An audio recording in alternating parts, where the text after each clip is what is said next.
예수께서 가시다가 날 때부터 눈먼 사람을 보셨다. 제자들이 예수께 물었다. 선생님, 이 사람이 눈먼 사람으로 태어난 것이 누구의 죄 때문입니까? 이 사람의 죄입니까? 부모의 죄입니까? 예수께서 대답하셨다.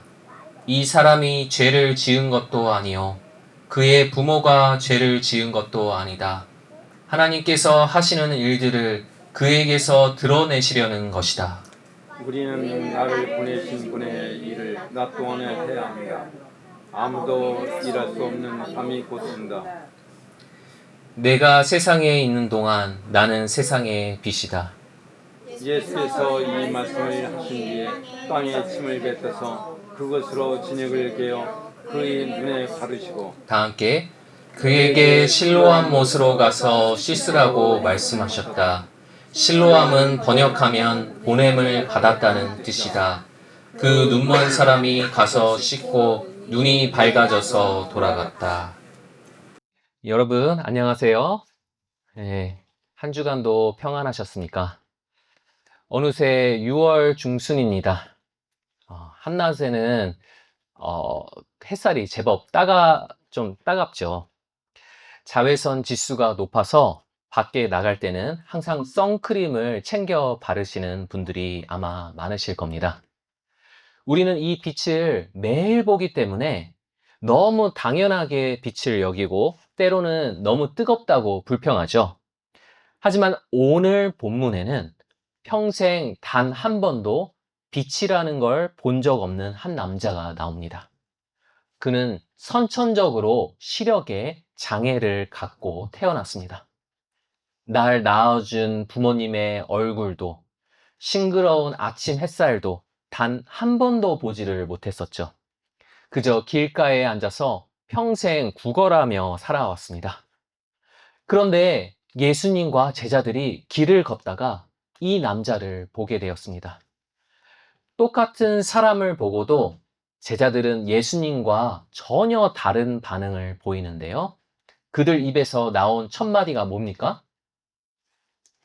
선생님, 이 사람이 눈먼 사람으로 태어난 것이 누구의 죄 때문입니까? 이 사람의 죄입니까? 부모의 죄입니까? 좀 이상하지 않으세요? 예수님의 제자 정도 되는 사람들이라면은 안타깝네요. 뭔가 제가 좀 도와드릴 게 있을까요? 하고 말할 법한데 이게 누구 탓입니까? 라는 말이 먼저 나옵니다. 더 황당한 건 당사자가 지금 뻔히 듣고 있는 바로 그 앞에서 그런 질문을 했다는 거죠. 눈이 안 보이는 거지 귀가 안 들리는 게 아니거든요. 본인 앞에서 그 사람의 죄와 부모의 죄까지 들먹이는 겁니다. 같은 사람을 두고 예수님은 아파하는 한 인격을 보셨는데 제자들은 풀어야 할 신학의 문제를 봤죠. 그 눈먼 자를 살아있는 기출 문제 취급한 겁니다. 긍휼의 손을 내밀기 전에 그 사람의 죄를 따지는 이 손가락질이 먼저 나온 거죠. 남 이야기 같으십니까? 우리가 흔히 쓰는 말에도 이 손가락질이 배어 있습니다.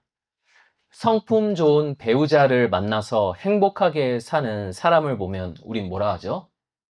전생에 나라를 구했네. 예. 반대로 나한테 안 좋은 일이 연달아 터지면요. 뭐라고 하죠? 내가 전생에 나라를 팔아먹었네. 물론 농담처럼 주고받는 말이지만요. 우리 문화의 밑바닥에는 이런 믿음이 깔려 있는 겁니다. 모든 행운과 불행에는 반드시 원인이 있다. 범인이 있다. 이 손가락질은 단순히 농담 수준에서 그치지 않습니다. 우리 주변을 둘러보면은 발달장애나 희귀병을 가진 자녀들을 둔 어머니들이 의외로 꽤 많으신데요. 그분들이 평소에 스마트폰으로 뭘 검색하나 그 기록을 들여다보면요. 정말 마음 아픈 공통점 하나가 있다고 합니다. 아이를 겨우 재워놓은 새벽 2시, 어머니는 어둠 속에서 스마트폰 검색창을 열고 이렇게 검색합니다.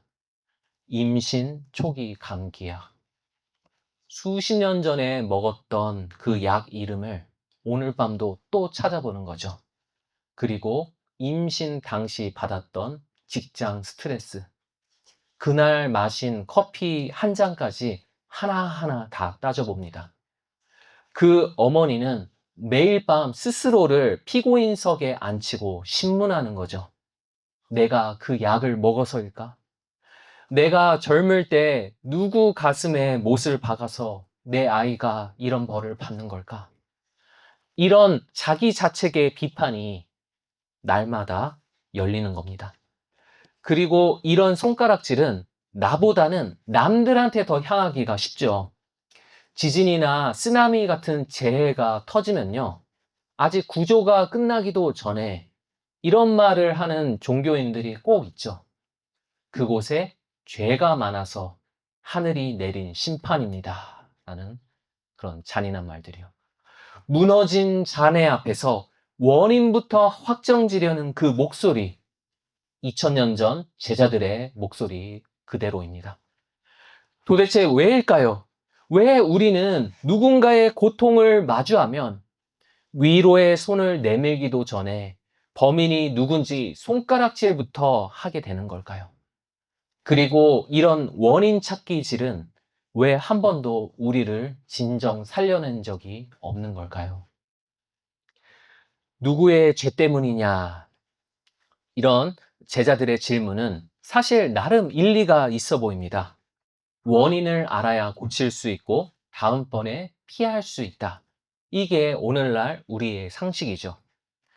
당시 유대 사회에서는요, 선천적인 병은 그냥 생기는 게 아니다. 당사자가 죄를 지었거나 당사자와 관련된 누군가가 죄를 지어서 하늘이 내리는 형벌이다. 이게 그 시절 그 사람들에게는 가장 상식적인 신학이었습니다. 당시 랍비들이 쓴 이 고대 문헌들을 보면요, 선천적인 장애의 원인을 두고 별의별 말들이 다 나옵니다. 만약 부모가 죄를 지은 게 아니라면 아기가 어머니 뱃속에 태아 상태로 있었을 때 아마 죄를 지었을 것이다. 이런 태중의 죄까지 탓하죠. 원인을 모르는 결과를 견디지를 못해서 태아한테까지 죄를 뒤집어 씌우는 겁니다. 제자들이 유독 잔인했던 게 아니라요, 그 시대 모두가 그런 안경을 쓰고 현실을 바라보고 있었던 거죠. 여러분, 그 구약 성경의 욥기를 보면은요, 욥은 하루아침에 자식과 재산을 다 잃어버리죠. 그 소식을 듣고 친구들이 찾아와서 처음 7일 동안은 그저 함께 울어줬습니다. 그런데 친구들이 입을 여는 순간부터 위로가 신문으로 바뀌죠. 까닭 없이 망하는 사람이 어디 있느냐? 숨은 죄를 회개해라. 욥을 위하는 마음으로 건네는 조언 같지만은 당사자한테는 진리를 가장한 폭력으로 다가왔습니다. 요즘 교회도 그렇죠. 영적인 조언이라는 명목으로 넌 기도가 부족해. 아직 믿음이 부족해서 그래 하면서 상대방의 아픔을 가볍게 헤집습니다. 다 너를 위해서라는 이 포장지가 정작 고통받는 이한테는 잔인한 폭력이 되고 마는 거죠. 사람이 알 수 없는 원인으로 죽으면요, 법의학자가 시신을 부검해서 사망 원인을 찾죠. 지금 제자들이 하는 일들이 꼭 이렇습니다. 죽은 사람이 아니라 살아 숨쉬는 자를 앞에 두고 그의 과거를 해부하는 영적인 부검을 지금 하고 있는 거죠. 그런데 살아있는 사람한테 부검 메스를 들이대면은 그건 진단이 아니라 가해 행위가 되는 겁니다. 예수님은 누구 죄 때문이냐는 이 질문에 이렇게 대답하시죠. 함께 읽겠습니다. 이 사람이 죄를 지은 것도 아니요 그의 부모가 죄를 지은 것도 아니다. 네. 여기서 오해하시지 말아야 할 게 있는데요. 예수님은 고난과 죄가 아무 상관이 없다고 말씀하신 게 아닙니다. 성경은 질병과 죽음이 창조주의 원래 의도와는 다르게 세상이 우리 인간의 죄 때문에 망가진 결과라고 말합니다. 그게 고난의 근본 원인이죠. 하지만 예수님이 단호하게 부정하신 건요, 이 사람이 이 고통을 겪는 건 과거에 이런 죄를 지었기 때문이야 하고 기계적으로 계산하는 겁니다. 세상이 죄로 망가져서 고난이 오는 거는 맞지만 모든 개별적인 고난이 특정한 죄에서 오는 건 아니다. 한번 다 같이 읽어볼까요? 세상이 죄로 망가져서 고난이 오는 건 맞지만 모든 개별적인 고난이 특정한 죄에서 오는 건 아니다. 예, 예수님은 이런 세상은 기계적인 인과응보로는 설명될 수가 없다라고 선언하신 것이죠. 선한 일을 하면 좋은 결과가 따르고 악한 일을 하면 나쁜 결과가 따른다. 이것이 우리가 생각하는 인과응보라는 것이죠. 하지만 세상이 실제로 그렇던가요? 하나님을 누구보다 경외하던 성도가 어느 날 무서운 질병을 진단받습니다. 사업이 무너져 내립니다. 반대로 교회를 비웃으며 사람들을 속이고 이용하는 사람들은 보란 듯이 승승장구하는 걸 자주 보게 되죠. 뿌린 대로 거둔다는 공식이 눈앞에서 산산조각 나는 겁니다. 인생이란 게 각자가 행한 대로 상벌이 금방 뚝딱 떨어지는 자판기라면 그런 독재자들은 진작에 벼락을 맞았겠죠. 오지에서 고생하시는 선교사님들은 맨날 대박 날 겁니다. 그런데 현실은 그렇게 1차원적으로 돌아가지 않습니다. 자, 그러면 이런 의문이 생기죠. 이런 기계적인 인과율의 공식이 번번이 깨지는데도요, 왜 우리는 고통 앞에서 누구 탓인지를 따지는데 그렇게 집착하는 걸까요? 우리 인간의 이런 집착이 여실히 드러난 사건이 하나 있었는데요. 20세기 중반에 의학계는요, 수많은 아이들이 자폐증을 앓고 있는데 도대체 그 자폐증의 원인이 뭔지 도무지 찾지를 못했습니다.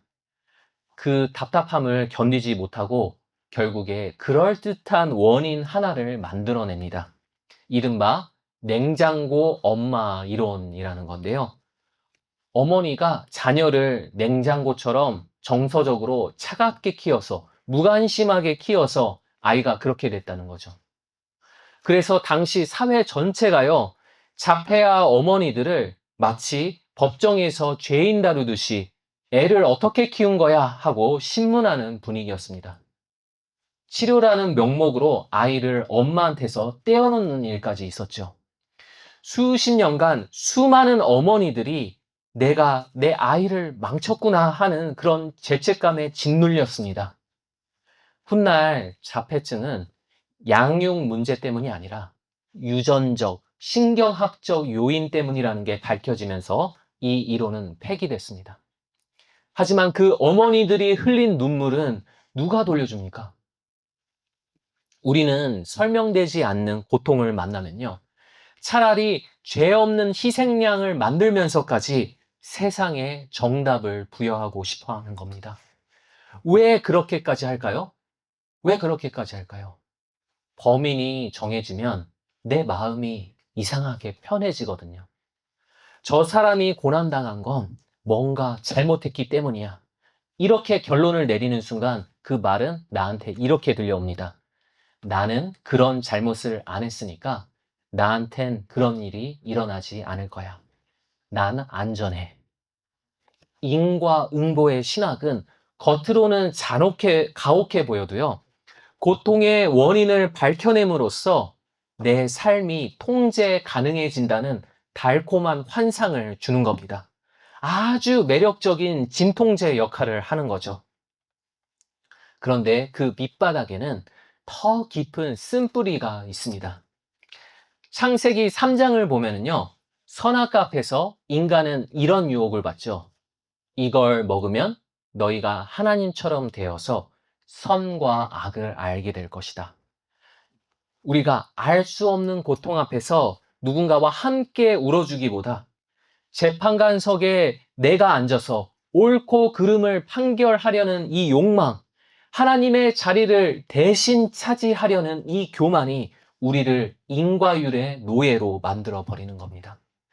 그렇게 되면은 우리는 스스로를 늘 자책하게 될 뿐만이 아니라 타인의 고통을 내 신학적 옳음을 증명하기 위해 한낱 증거 자료로 소비해버리는 그런 가해자가 돼버리는 거죠. 이 인과율의 안경을 쓰고 살아가면요, 삶이 마치 정죄의 감옥처럼 되어서 숨 쉬고 살 수가 없습니다. 내가 겪는 모든 고통이 다 내가 과거에 지은 죄 때문에 받는 벌이라면 어떻겠습니까? 감기에 걸려도 내 죄 때문, 사업이 기울어도 내 죄 때문, 아이가 아파도 내 죄 때문입니다. 우리는 평생 내가 뭘 잘못했는지 과거의 쓰레기통만 뒤지고 또 남들의 과거를 정죄하면서 출구 없는 감옥의 삶을 살게 되는 겁니다. 여러분, 그 힌두교의 카르마라는 말 들어보셨죠? 업이라는 뜻인데, 이 카르마 사상에 따르면은 이번 생으로 끝나는 게 아니라 이번 생, 그 전생에 진 빚을 계속해서 그 다음 생까지 갚으면서 윤회하게 되죠. 우주는 단 한 푼도 우리의 죄를 깎아주지 않는다는 그런 냉정한 세계관을 가지고 살아간다면 여러분 어떻겠어요? 삶이 정말 숨 쉴 수 없이 답답하겠죠. 우리 죄인이 살아갈 그러한 세상이 이런 운명이었습니다. 그런데 예수님은요, 이런 우리에게 희망이 되는 말씀을 전하시죠. 3절 후반부를 함께 읽겠습니다. 하나님께서 하시는 일들을 그에게서 드러내시려는 것이다. 예, 헬라어 원어로 보면은요, 이 문장 가운데 히나라는 작은 접속사가 쓰였습니다. 뭐뭐 하기 위하여라는 뜻인데요. 하나님의 일들을 드러내시기 위하여라고 목적, 내 고통의 목적을 가리키는 말이죠. 제자들의 질문은 전부 과거를 향해 있었습니다. 제자들의 질문이 뭐였죠? 다 과거죠. 누가 언제 무슨 죄를 지었느냐 하며 과거를 따지는 겁니다. 그런데 예수님의 대답은 방향 자체가 다릅니다. 무엇 때문에가 아니라 무엇을 위하여를 생각하시는 거죠. 과거 일에만 집착하는 그런 취조실의 문을 닫아버리시고요. 미래를 향한 창문을 활짝 여신 겁니다. 이 눈먼 사람의 장애는, 시각장애는 벌을 내리고자 하는 처형장이 아니요, 하나님이 놀라운 일을 행하시려고 정해두신 무대다. 하나님의 무대다라는 겁니다. 그리고 예수님은 말씀뿐만이 아니라 행동으로 옮기시는데요. 6절을 보시면 예수님은 굉장히 특이한 방법으로 일하십니다. 땅에 침을 뱉으시죠.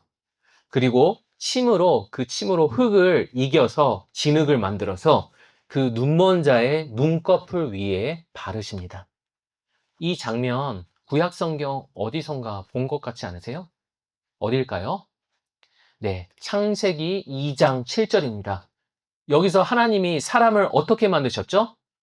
흙으로 빚으시고 코에 생기를 불어 넣으셨습니다. 예수님은 온 인류를 흙으로 빚으셨던 바로 그 창조의 권능을 가지고 지금 그 남자의 망가진 두 눈을 재창조하시는 겁니다. 예수님은 왜 그 사람이 눈이 멀었는지 그 원인을 따지는 비평가로 서 계신 게 아니고요. 그의 깨져버린 인생의 진토를 친히 만지시고 새 눈을 빚어내시는 창조주로 일하고 계신 거죠. 그리고 한 가지 더 놀라운 사실이 이 본문에 있는데요.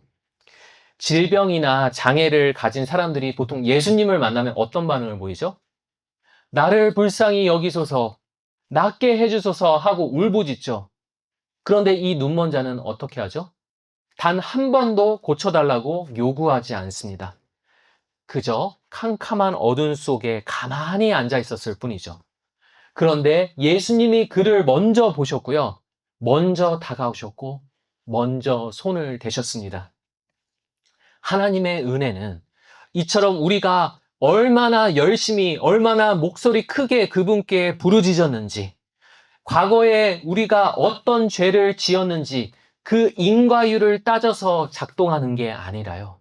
우리가 결코 이해할 수 없는 그분의 선하신 마음, 선하신 뜻 하나만으로 먼저 다가와 주시는 게 바로 은혜라는 겁니다.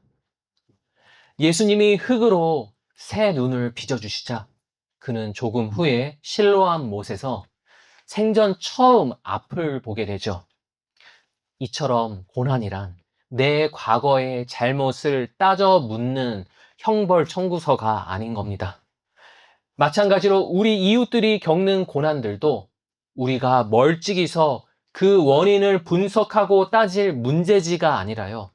하나님의 일하심을 기대하면서 함께 견뎌주고 함께 기도해줄 거룩한 사랑의 자리인 것이죠. 그런데 우리한테 아직도 무거운 질문이 하나 남아 있습니다. 예수님 말씀대로 그 눈먼 자의 고난이 하나님이 일하실 무대라고 칩시다. 그렇다면 하나님은 그 일을 위해서 그 사람이 평생 시각장애 속에 살게 내버려 두셨다는 말입니까? 멀찍이서 구경만 하시다가 때가 되니까 등장해서 자기 영광만 취하시는 겁니까? 만약 그렇게 들린다면 그건 복음이 아니라 또 다른 폭력이겠죠.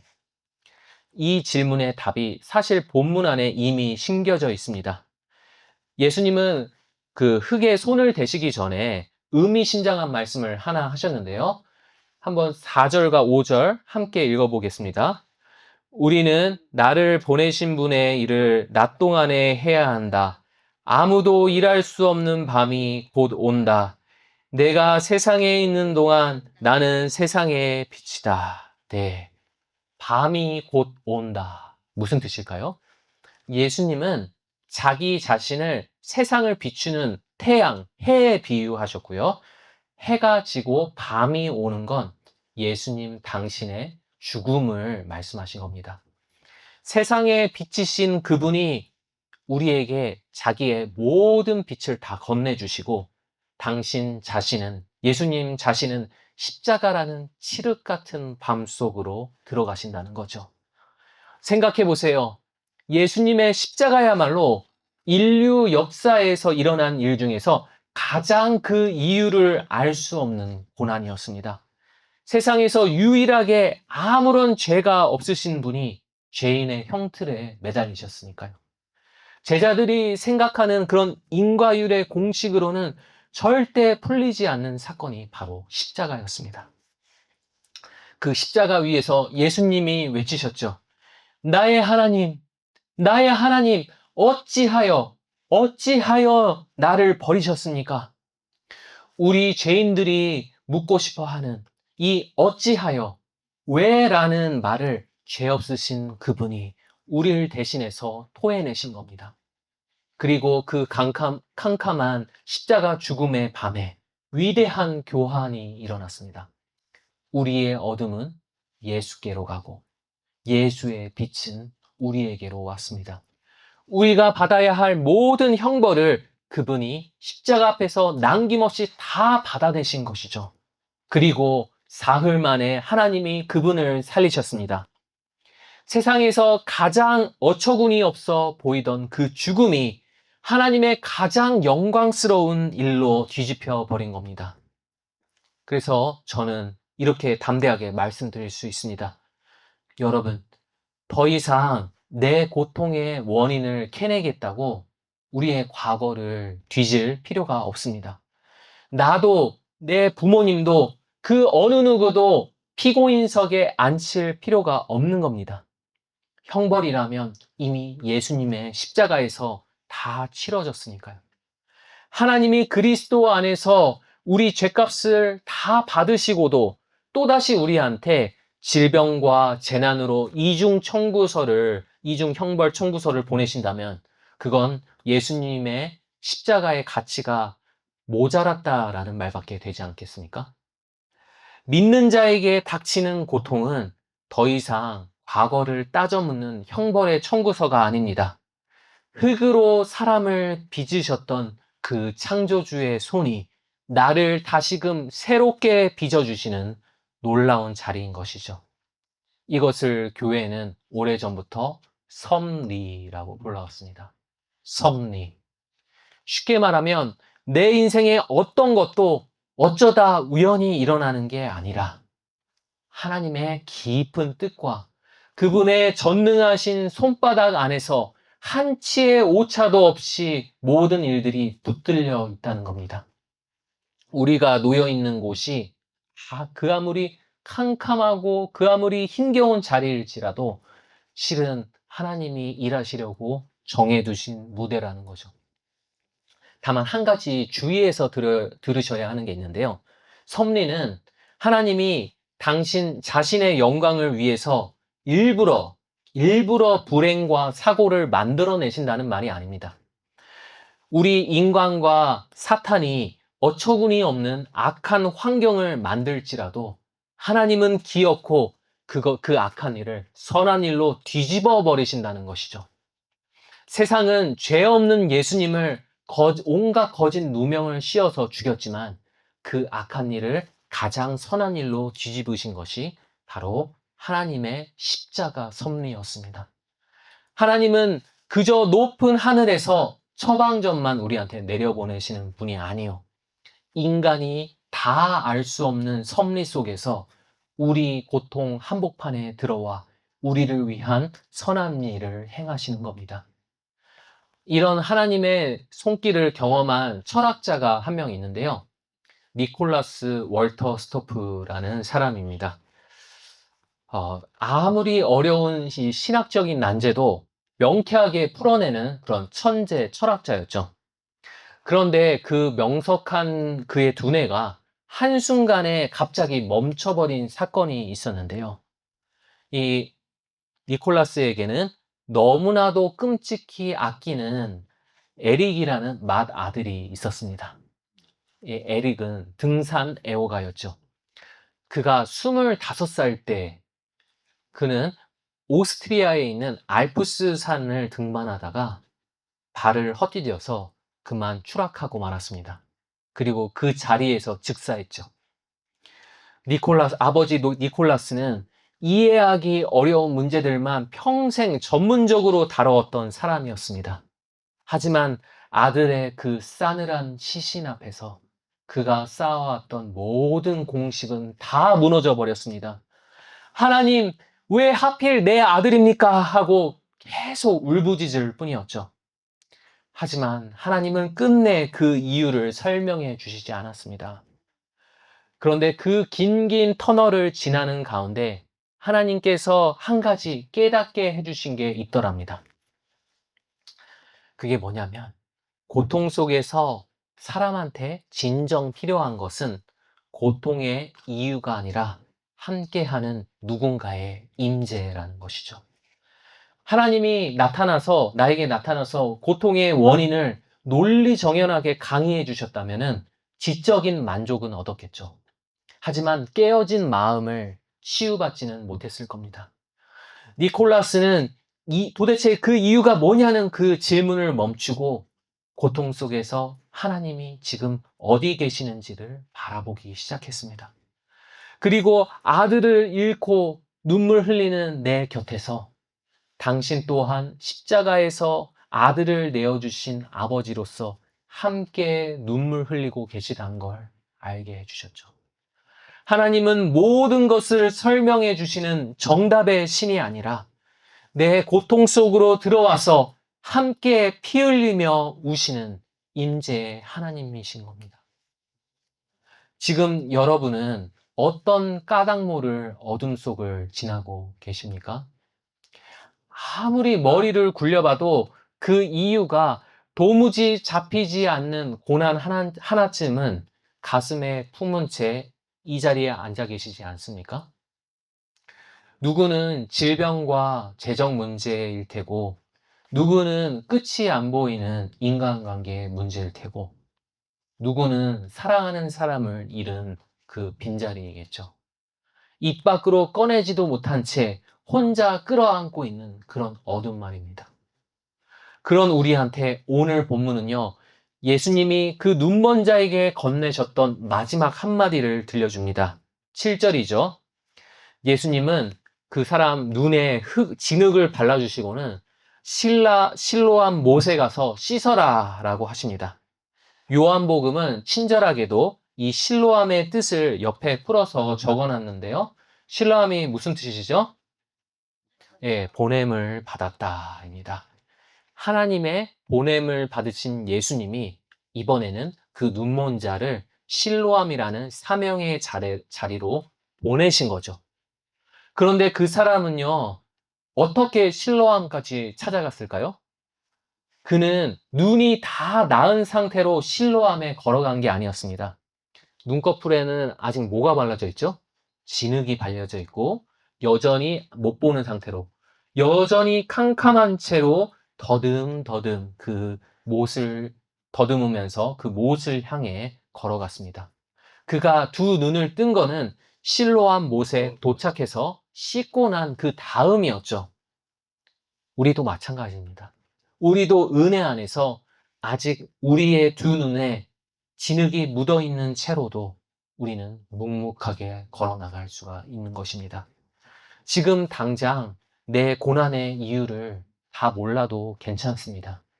아무 자격 없는 우리를 먼저 찾아오셔서 그 깨어진 아픔을 친히 어루어 만져주신 분이 함께 계시니까요. 우린 하나님이 하실 그 놀라운 일을 기대하면서 하나님이 보내신 그 인생의 여정길을 걸어갈 수 있는 것입니다.